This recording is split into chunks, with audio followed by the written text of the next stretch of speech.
হাত মোজা পরে কি অবস্থা? কি বোঝাতে পারবে না। মানে হাত মোজা পরে খায়? ভাবছি কি এইটাই ভালো হয়েছে। এটা আর হাতে শীত লাগবে না, শান্তি। এত বড় বড় হাত মোজা? হ্যাঁ, এই ভালো হয়েছে। এ কি বুই রঙ্গুল কোথায়? কি এত বড় বড় হাত মোজা? দাদা বুই রঙ্গুলের জায়গা কেন রঙ্গুল হয়ে গেছে?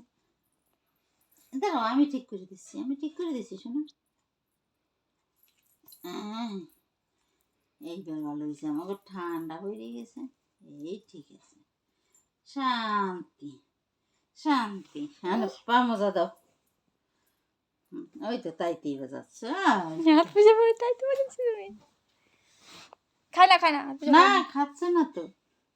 এগুলো পরো, এগুলো পরবো না, যেগুলো না, এই ওগুলো যে এত ছোট, জানা হলো। ওগুলো ছোট হয়ে গেছে, এগুলো ঠিক, এই দুটো ঠিক। হয় না সবগুলো, এইটা বড় হয়ে গেছে বলে এগুলো ছোট হয়ে গেছে, এগুলো সব ঠিক সাইজ। এই কটা ঠিক আছে, খুলবে না, এই দুটোই ঠিক আছে।